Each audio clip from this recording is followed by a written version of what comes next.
We continue in this series where we master track we previously compose, arrange and mix in two previous shows. So what's happening is on the first show I actually compose the tracks, I write the melodies, put all the elements together and make about a 2-minute template with it, which you can find for each track on this mastering series, of course. And then on the second part I do arrange and mix the track, and on top of it I did put in a couple hours, like literally on every track, to make them really release ready track. So this is like a special track. This is like a synthwave track that I think for mastering we will really have to do something special. So the mastering part of this track will be, I think, as important as the composition, as the mixing and the arrangement. Like mastering, this is synthwave, we want to give it some character. So basically 104 BPM, the track, of course 96 kilohertz, 32 bits, 96 kilohertz, and it's a track that has already some chunks, that has some groove, a lot of brassy sound, a lot of like big kind of things, some nice melodies. And with mastering we really gonna try to bring it up to another level, give it some extra character. I'm thinking not big distortion, but something warm, something chunky, you know, something that has really a groove added to it with the mastering process. Of course, this template will be available on our site, wemixdancemusic.com, along 5,000 other DAW templates. We're actually closing on 6,000 sometime probably in the next couple months. And this is what's happening right now. All the artists are uploading. If you're a producer, you should upload some templates to our site, or some if you have a label and you have some sounds you're selling, upload. We're marketplace, it's really easy to upload and sell and get paid. Check it out, guys. We make dancemusic.com. And then we're gonna start by having a bit of a listen to the track. Gonna drop the monitor, go into the headphones here so you guys can hear me talk.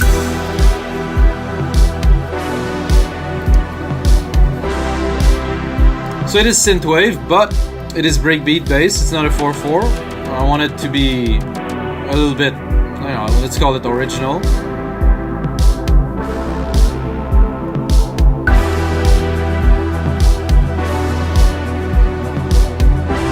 I'm gonna forward it a little bit right here. I missed this lead here, so let's listen.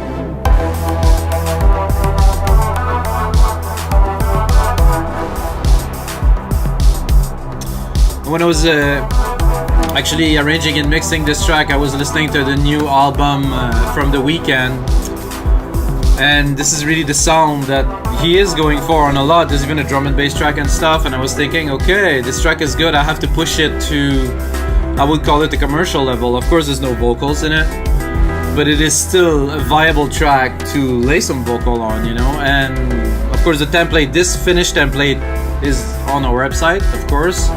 And the first part where I actually just composed is also on the website for only $5. So let's bring it forward a little bit. This is the second melody. This is actually an 808 bass, like a big thump that I play in the higher level, and this is what it is. It's just a big, like, clean sine wave. Recorded and played that in real time in the original episode of this. So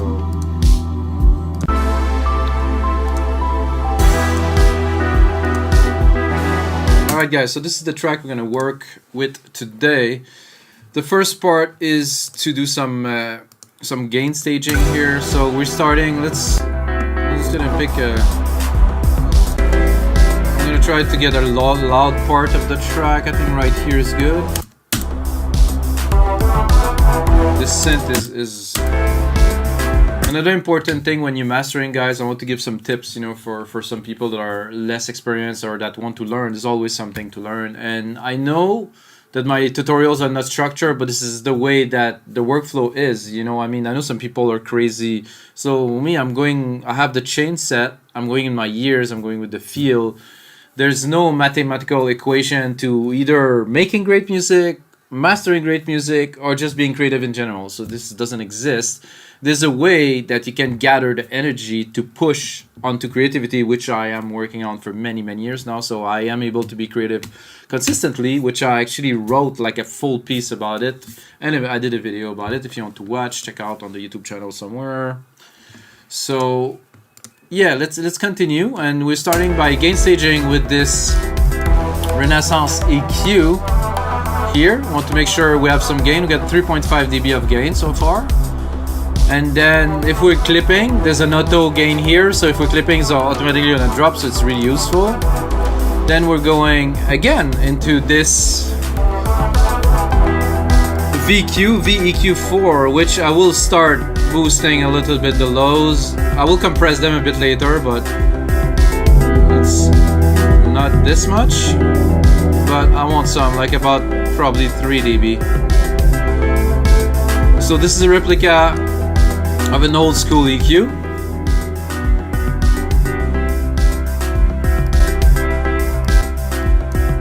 So the way it is altering the frequency is completely different than other EQs. So I also use it for phase. A bit loud here.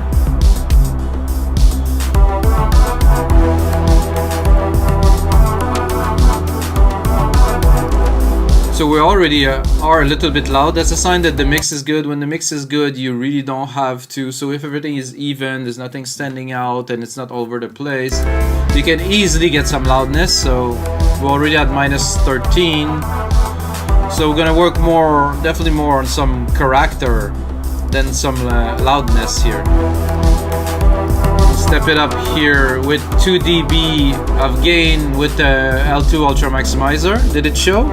Oh yeah, it is showing already. Then we're going to go into a LINMB to get everything tight and straight. This is the first step. I'm not gonna apply a lot of processing. Couple dB.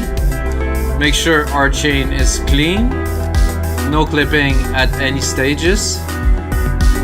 So what I've done, if I boost the bass here, this will already reduce it a little bit. So there's a way to, you boost a little bit and then you compress to make it chuggier instead of just simply compress, compress, compress. If you boost, compress, you're able to thicken, I would say, the sound in a way that's not going to be achievable in one step. It takes a couple steps to do something like that. We're going into, after a LINMB, we're going into an API 2500.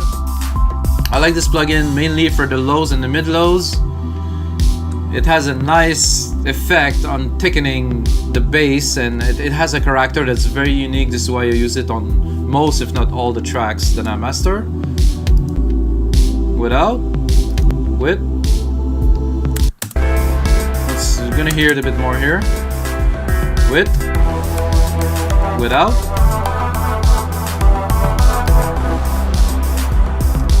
It's somehow this doesn't touch so much of the top end, while the SSL channel main compressor will alter, like the whole track seem to be more glued. This one, more of the low end.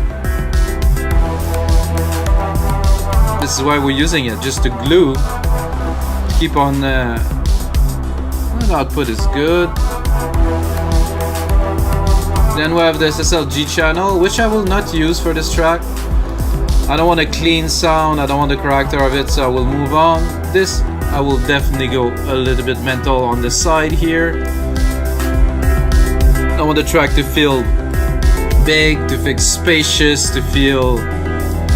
I don't think I can go much further than this. Make sure I'm not clipping. With, without. With. Without. With. So... I give you an interesting comparison. So see the loudness here. I'm gonna go back to there. So the loudness is about -14. If I put that on, we barely went up 1 dB or maybe a little bit, but it seems so much louder. And then when we're gonna apply compression to the signal, it will even tame it down, and you're gonna have that presence and that loudness. Maybe a little bit less. And that stereo field is super wide. It's really, really big. We're dropping that straight onto a Kramer tape, guys, and this I will use, but not abuse, but I will definitely give the tape some juice to clip. This is intentional. We're going into the red here. So I want the percussion, I want everything to be vibrant and thick and present. And the way to achieve that is you saturate with the tape.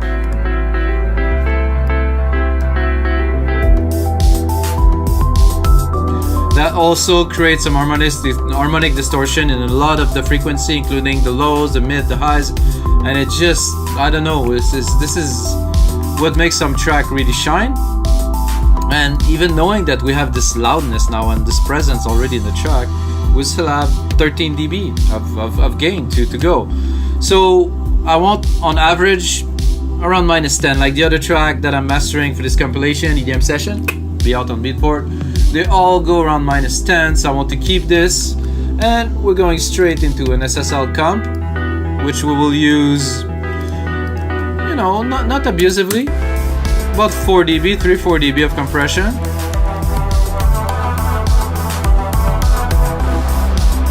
So going out of this into this, the signal is hot. I mean, we're really going hot.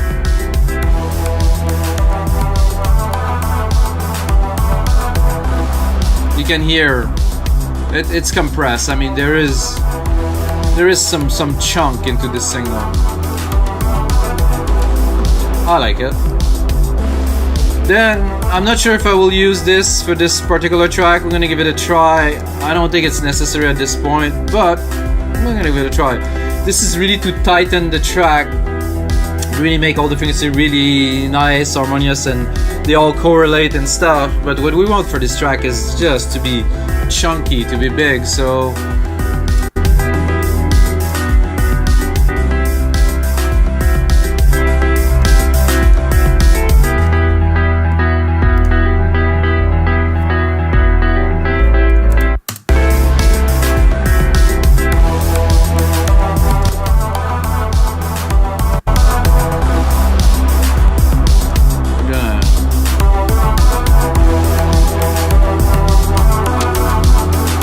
I'm gonna use it ever so slightly, so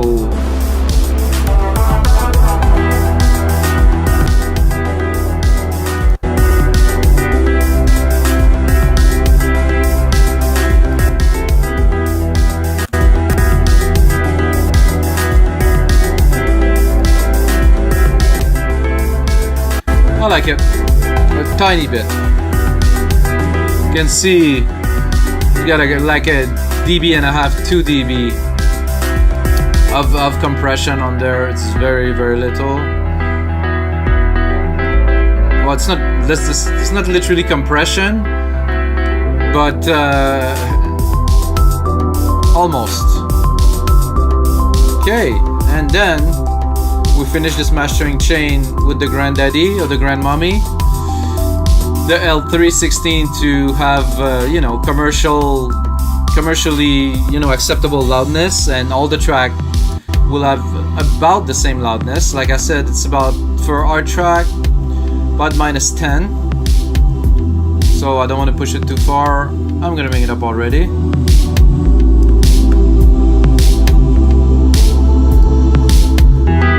So see, we already have all the loudness we need. We barely need to put another maximizer at the end.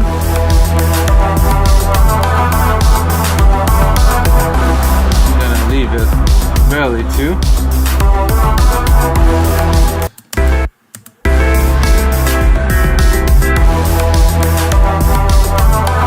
Oh, I'm a little bit too loud somehow.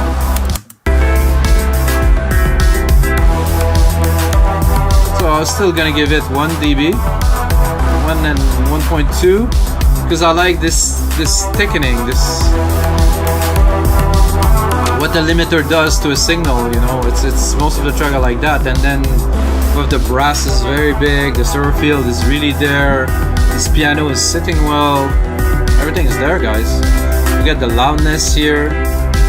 I wouldn't do much more, so let's have a listen to this track now that we have all the elements in. And you know, at this point it's a listening session to ensure that everything is okay. We're not clipping anywhere in the signal. We have to run the whole track through the whole program or track or song, call it, through the chain completely. So we're gonna know if we output it, it's not gonna be clipping anywhere in between the plugins. So let's go.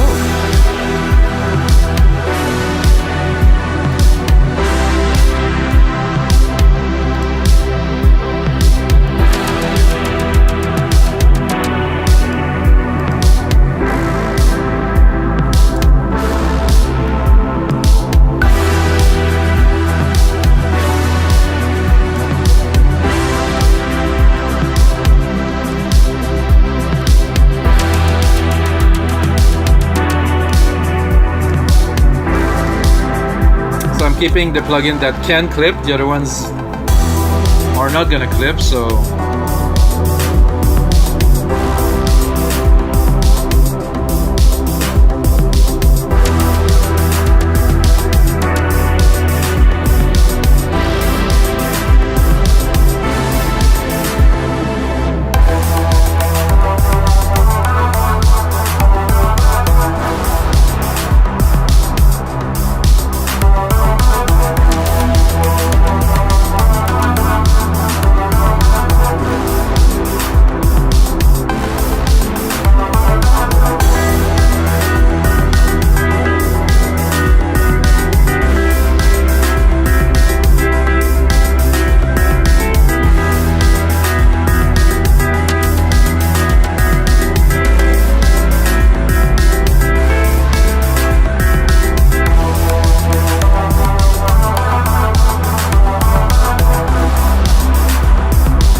nice so far. I don't hear any issues with the sound. The chain is really flexible, and the multiband processors do a very good job, so it's more about the track preparation, the mixing, all the elements, and of course when you master your own track it's a bit difficult to not be biased, but there's been many like quite many years that I mastered mix and master my track, and I just know how they feel and I know what I need to do to them, and this is the step that I can skip. So if I work on other people's track, there's most likely a lot of EQ involved and some tricks and stuff. On my track I mix them to be mastered this way, so it's definitely an advantage. But if you need some track master, you can go on a site, We Make Dance Music, we get good services.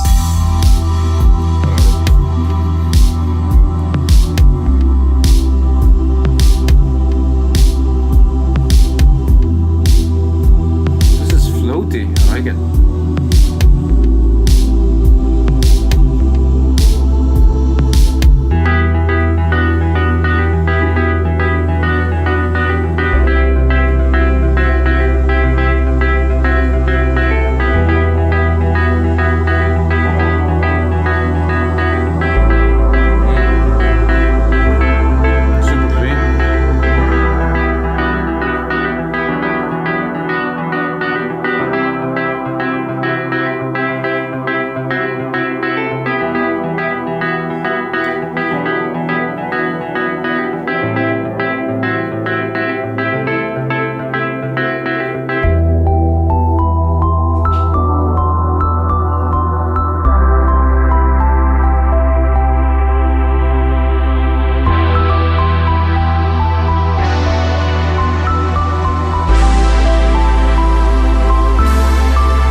The track, guys, I think we did well on this one, and that I see clipping here, and that is it, guys, for episode 86 of the EDM session. Get ready, between episode 90 and 99 I'm preparing something special, and of course we're going to celebrate episode 100 with something even more special or bigger.